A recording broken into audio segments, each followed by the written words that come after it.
Welcome students. आज हम फॉक्सट्रो programming की 6th क्लास में हैं, 6वीं क्लास आज देखेंगे। इससे पहले की क्लास में हम लोगों ने बेसिक प्रोग्राम क्या होता है, प्रोग्राम कैसे काम करता है, प्रोग्राम में वेरिएबल्स कैसे यूज होते हैं, कैसे उनको बनाया जाता है, और इसके जस्ट पहले वाली क्लास में हम लोगों ने डिसीजन मेकिंग स्टेटमेंट जिसमें if and if else and if और इसके साथ में ही हम लोगों ने do case and case statement को देखा है। आज का हमारा टॉपिक है लूपिंग। आज हम पढ़ने वाले हैं लूपिंग टॉपिक के बारे में। लूपिंग एक ऐसा टॉपिक है जो किसी भी दूसरी प्रोग्रामिंग लैंग्वेज में भी आपको बहुत आसानी से देखने को मिल जाएगा। फॉर एग्जाम्पल अगर हम बात करें C++ या VB.NET या किसी भी दूसरी प्रोग्रामिंग लैंग्वेज जो ज्यादातर हम यूज करते हैं, उन सभी में आपको ये टॉपिक देखने को मिलेगा लूपिंग। और एक अच्छी बात यह है कि लूपिंग भले ही प्रोग्राम का स्ट्रक्चर अलग हो, लेकिन लूपिंग का कॉन्सेप्ट लगभग सभी प्रोग्रामिंग लैंग्वेज में एक जैसा ही देखने को मिल जाता है। पूरी तरीके से सेम नहीं होता है, प्रोग्राम बनाने का थोड़ा सा तरीका अलग होता है सभी में, लेकिन ये लूपिंग टॉपिक जो है इसको अगर हम अच्छे से समझ जाते हैं किसी एक प्रोग्रामिंग लैंग्वेज में भी, तो वो C++, VB.NET या अदर किसी प्रोग्रामिंग लैंग्वेज में भी हमारे काम आएगा प्रोग्राम को समझने के लिए। तो हम लोग बात करते हैं यहाँ पर लूपिंग की। सबसे पहले तो कई बार ये होता है कि भाई स्टूडेंट्स को यही समझ में नहीं आता कि सर ये लूपिंग पढ़ा रहे हैं, ये लूपिंग है क्या या कहाँ पर इसका यूज होगा।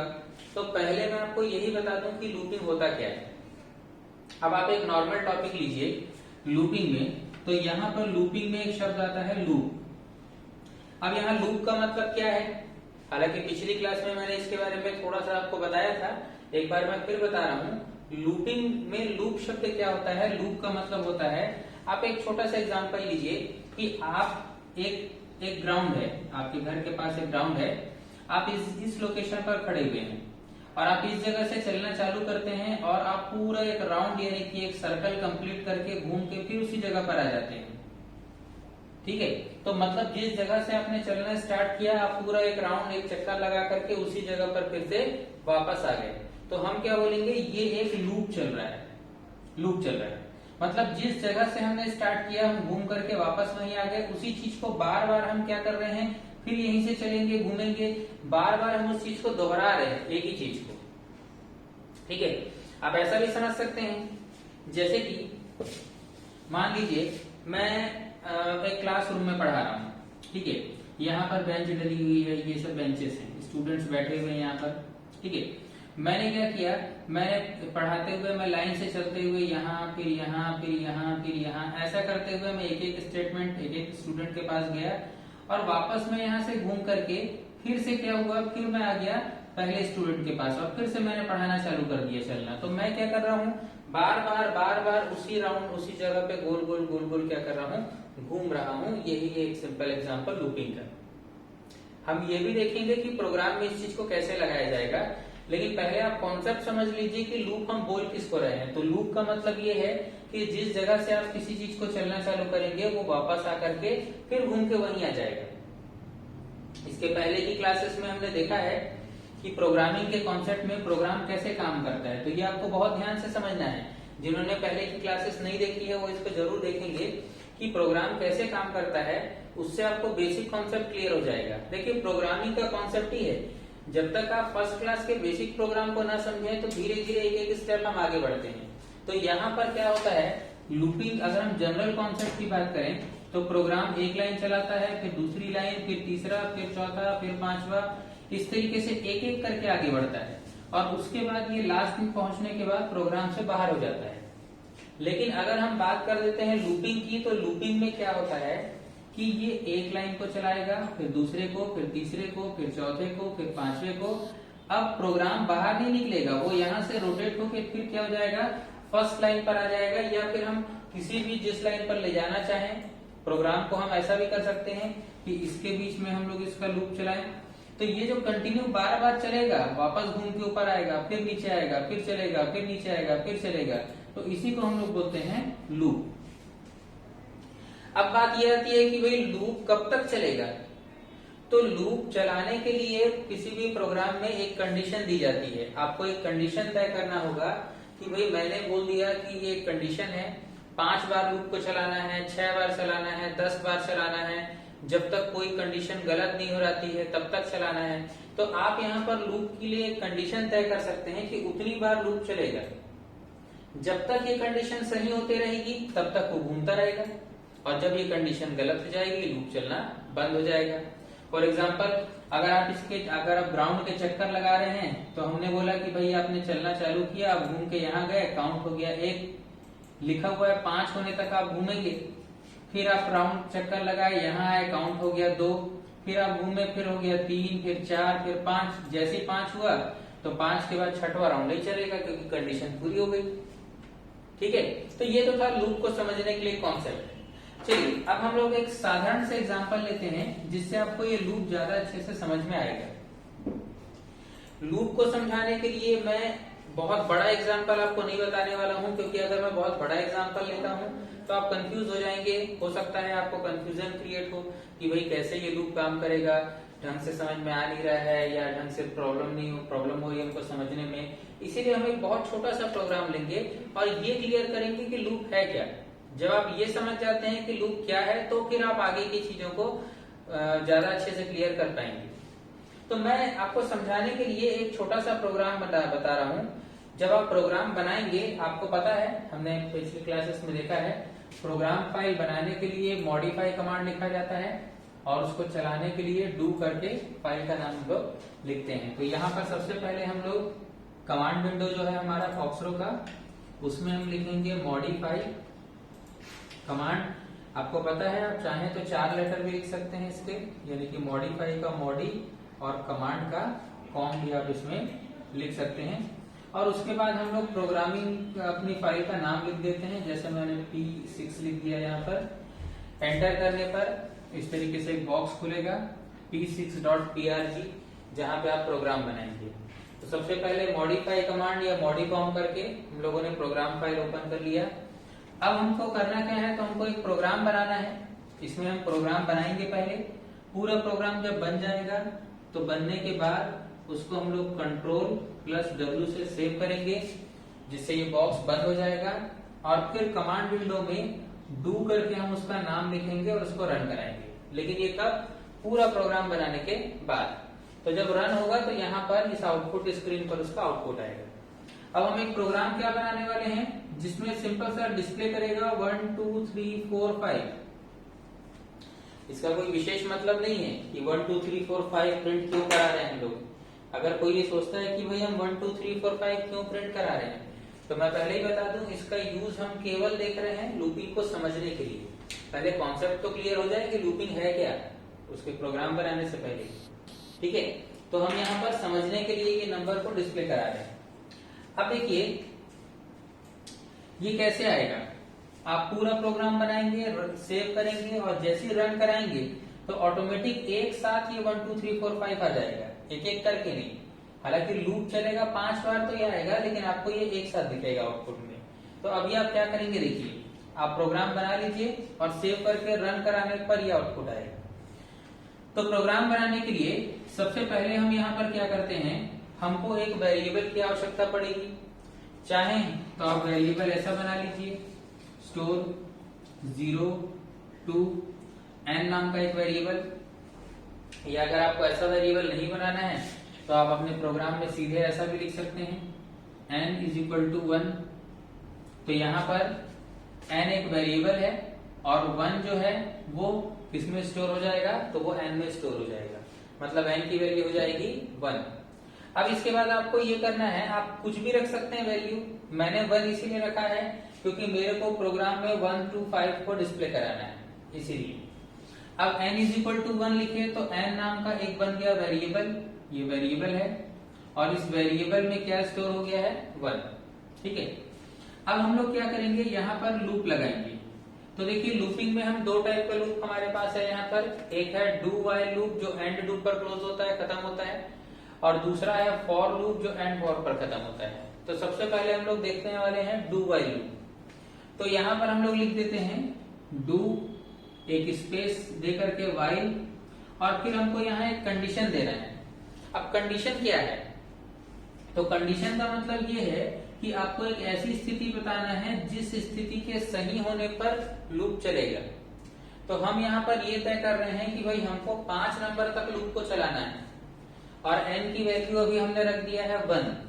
तो हम यहाँ पर रख देंगे कि जब तक n less than equal to होगा 5 के, तो ये हो गई हमारी कंडीशन।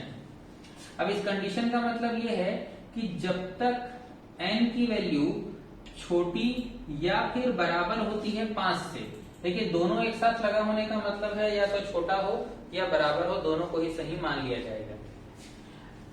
उसके बाद हम यहाँ पर डिस्प्ले कराने के लिए क्वेश्चन मार्क n लिख देंगे। हमने पहले देखा हुआ है कि किसी वैल्यू को अगर डिस्प्ले कराना है तो आप क्वेश्चन मार्क के साथ में उस वैल्यू को, वेरिएबल को लिख सकते हैं, जिससे वो स्क्रीन पर यहाँ पर आउटपुट के रूप में डिस्प्ले होता है। फिर हम लिख देते हैं n is equal to n plus 1। तो देखिए मैं ये क्यों लिख रहा हूँ, क्योंकि यहाँ पर n की वैल्यू 1 है। n होता क्या है प्रोग्राम में, उसका कॉन्सेप्ट समझिए। देखिए सबसे पहले प्रोग्राम चलेगा लाइन से, n की वैल्यू क्या हो जाएगी 1। फिर प्रोग्राम आएगा डू व्हाइल के पास। अब आपको यहाँ पर 3 चीजों का ध्यान रखना है। पहली चीज ये है कि प्रोग्राम लाइन से चलते हुए जब डू व्हाइल के पास आएगा तो डू व्हाइल अपने सामने लिखी हुई कंडीशन को चेक करेगा।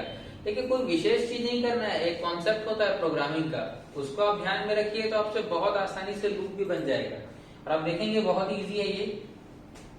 पहला कॉन्सेप्ट क्या ध्यान रखिए, प्रोग्राम कैसे चलता है, लाइन से।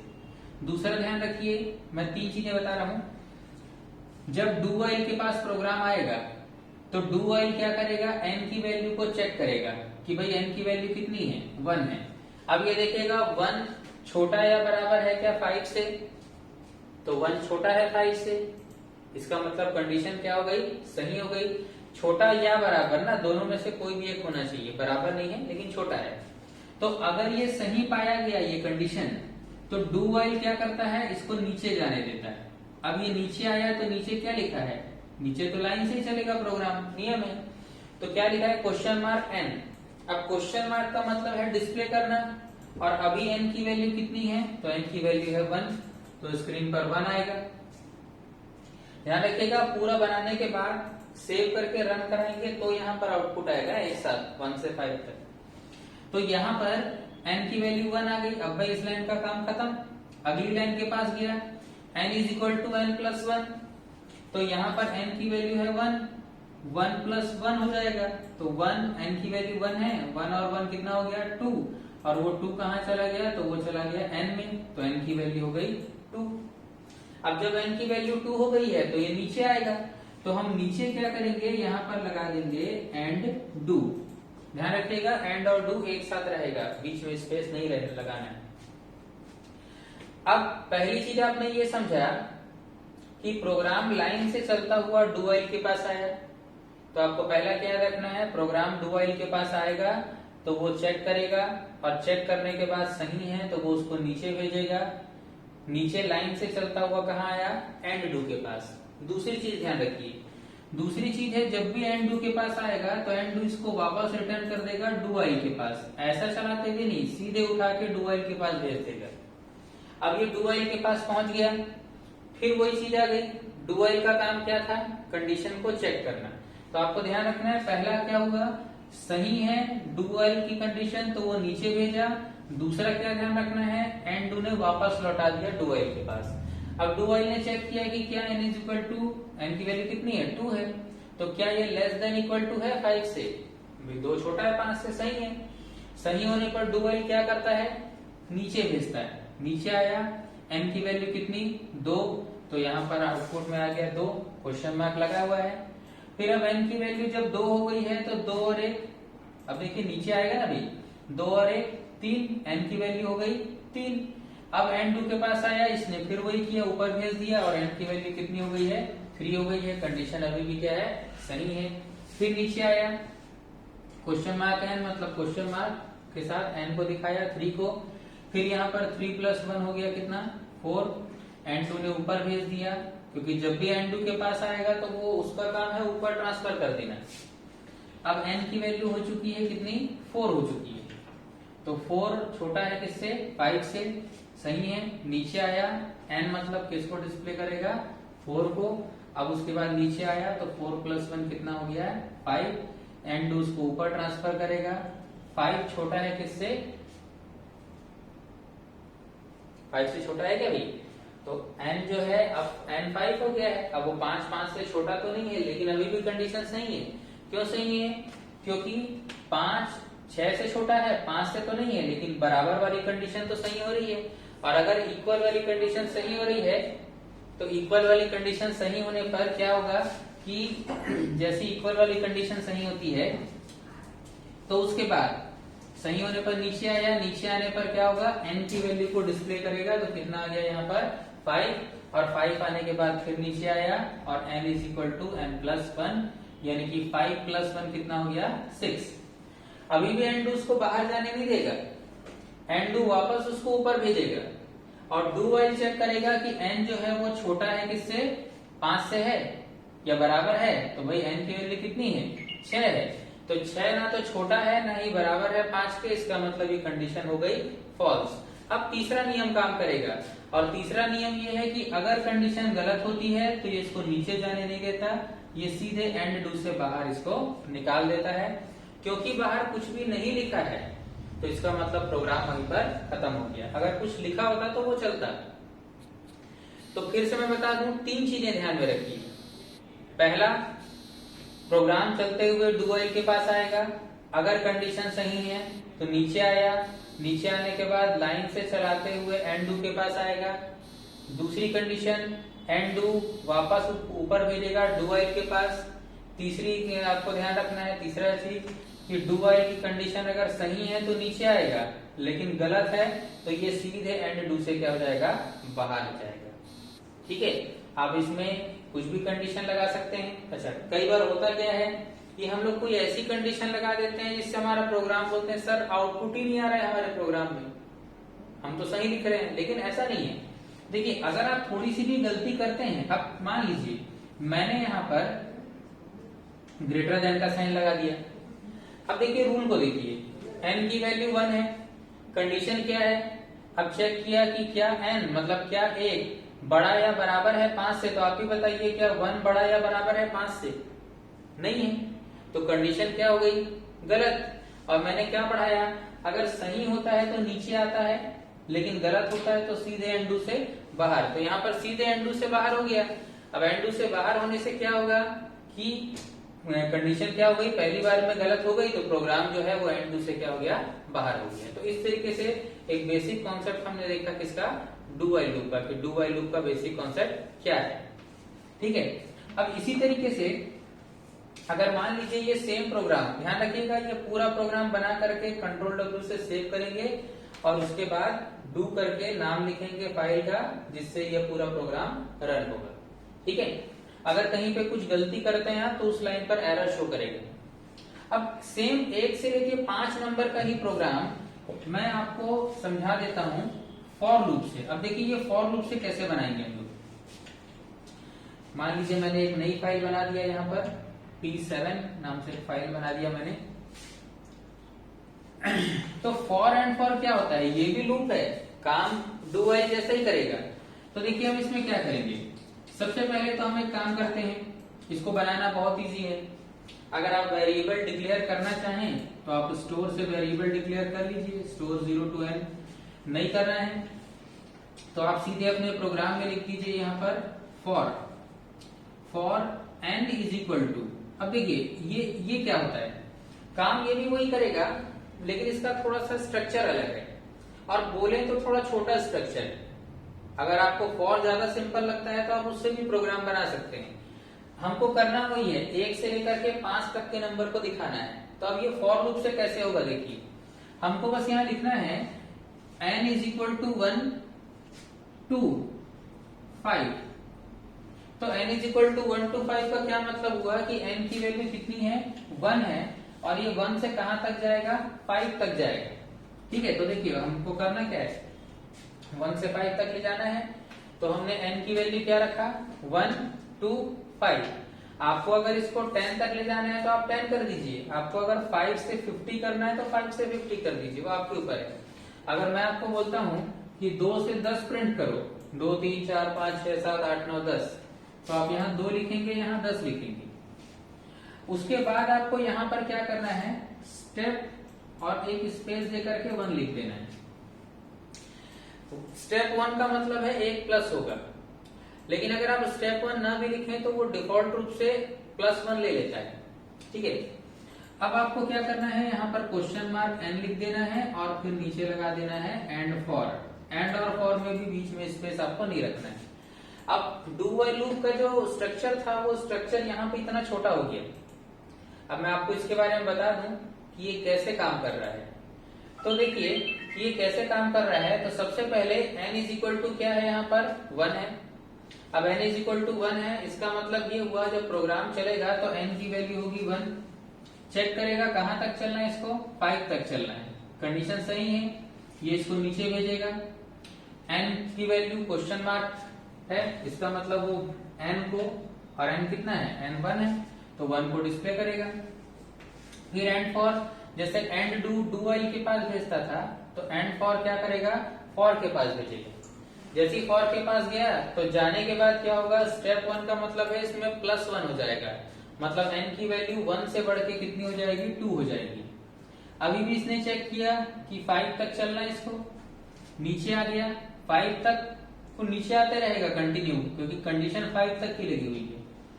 अब कंडीशन क्या है, सही है, तो n को डिस्प्ले किया यानी कि 2। फिर एंड फॉर ने वही किया, ऊपर 2 में फिर स्टेप 1 लिखने के कारण 1 प्लस हो गया, 3 हो गया, अभी भी सही है। नीचे आके किसको डिस्प्ले किया, 3। फिर एंड फॉर ने ऊपर भेजा, 3 है, फिर 1 प्लस होगा, कितना हो जाएगा, 4। स्टेप 1 मतलब 1 प्लस करता जाएगा, अभी भी सही है। नीचे आके n मतलब 4 को डिस्प्ले किया, फिर एंड फॉर ने ऊपर भेजा इसको, ये कितना हो गया, ये हो गया 4 के बाद +1 होने से 5 तक चलेगा। नीचे आके 5 को डिस्प्ले किया, फिर एंड फॉर ने ऊपर भेजा, तो अब ये हो जाएगा 6। तो ये कंडीशन हो गई गलत और ये एंड फॉर से हो गया बाहर। तो इस तरीके से क्या हो गया, ये 1 to 5 का प्रोग्राम बन गया फॉर लूप से। तो यहाँ पर हुआ क्या, बहुत सिंपल सा है, आपको करना ये है। अगर मैं आपको, चलिए मैं आपको बोलता हूँ, नहीं भाई मेरे को तो 2 से 10 तक प्रिंट करना है, ठीक है, 2 3 4 करते हुए 10 तक, तो आप यहाँ पर 2 लिखिए, यहाँ पर 10 लिखिए और यहाँ पर +1। तो 2 के बाद फिर 3 4 करते हुए कहां तक जाएगा, 10 तक जाएगा। आप बोलते हो नहीं मेरे को तो ऐसा चाहिए, 2 फिर 4 फिर 6 फिर 8 10 12 फिर उसके बाद 14 फिर 16 फिर 18 फिर 20। कोई दिक्कत नहीं है, कहां से कहां तक करना है, देखिए 2 से 20, यहाँ 2 लिखिए, यहाँ 20 लिखिए। लेकिन अब स्टेप 1 होने के कारण क्या होगा, +1 होगा।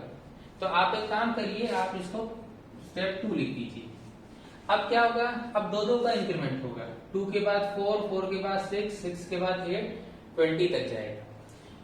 आप इसको उल्टा करना चाहें, जैसे हमने लिखा 1 to 5, तो आप इसको ऐसा भी लिख सकते हैं 5 to 1, बस यहाँ पर -1 लगाइए, तो आउटपुट 5 4 3 2 1 हो जाएगा।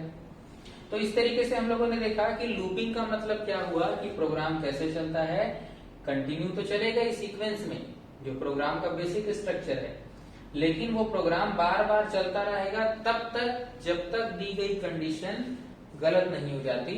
तो ये मेन बेसिक कॉन्सेप्ट होता है लूपिंग का। तो मैंने आपको आज की क्लास में ये बताया कि लूपिंग का बेसिक कॉन्सेप्ट क्या होता है, लूप कैसे काम करता है।